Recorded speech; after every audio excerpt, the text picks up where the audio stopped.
We are looking at a portrait of a man named Paul Nurse. A portrait is an artwork of a person, in this case, a close-up of a face. How do you think this artwork was made? It seems very real, doesn't it? Notice all the details, the stubble on the jaw, the freckles on the nose, the lines of the forehead, even the pores on his skin.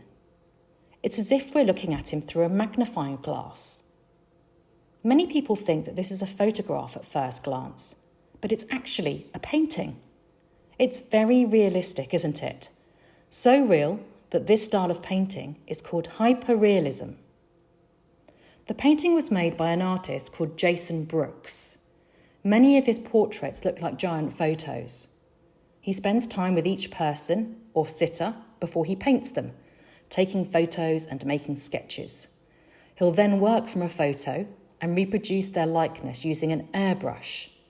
This is a tool that pushes liquid acrylic paint out of a nozzle using pressurised air. You control the airbrush a little like you would a magic wand, waving it at where you want to add the paint. What colours do you think Jason Brooks used to make this? Amazingly, he used just one, black. The white you see is just the background showing through where there is no paint. This way of working gives a really neat finish. There are no brush marks.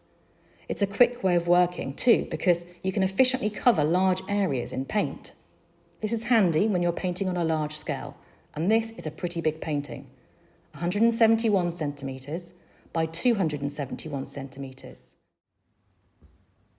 Interestingly, airbrushing is a way to make people seem perfect. You can get rid of wrinkles and blemishes in photos by airbrushing them out, a little like using filters on your phone. The artist doesn't want to see what people may think of as perfect, though. He wants to see real life. He says, "In a world that wants to eradicate detail by airbrushing it out, I'm interested in airbrushing it in." He also says he likes to work close up so he can get lost in somebody's structure. This fits well with Paul Nurse as a subject because he spends so much of his time looking through a microscope at minute detail. What do you think his job is? This photograph, taken by Jason Bell, may help. Where do you think he's standing? Look at the objects in the foreground towards the front of the picture. Do they give you a clue? I can see Petri dishes, test tubes, flasks holding some kind of solution. He's a scientist, and here he is standing in his lab. Paul Nurse is a famous British scientist who has been knighted for his efforts in studying genetics. That is the science behind the makeup of cells. In 2001, he won the Nobel Prize, a very prestigious award for his discoveries around the division of cells in the cell cycle. He works to understand how cells grow and divide, which is important because uncontrolled cell growth can lead to diseases such as cancer. Paul Nurse says that good scientists must have passion to know the answer to the question that interests them, along with a good technical ability and a set of attitudes, including mental honesty, self-criticism, open-mindedness, and skepticism. Do you think you'd make a good scientist? Do you have any of these qualities?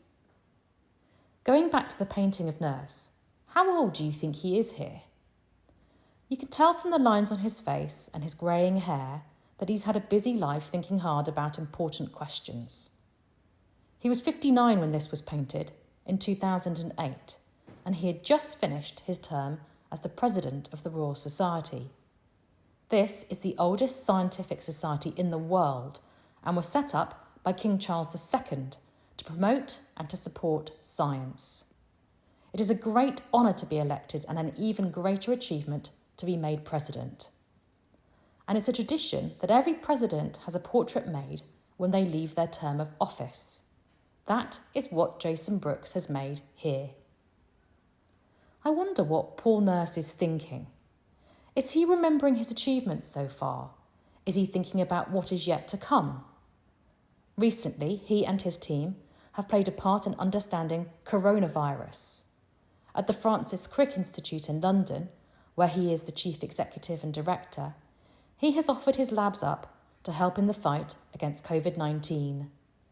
Together with other scientists in the UK and around the world, he is trying to find a vaccine for the virus, a global problem that he may never have imagined while sitting for this portrait.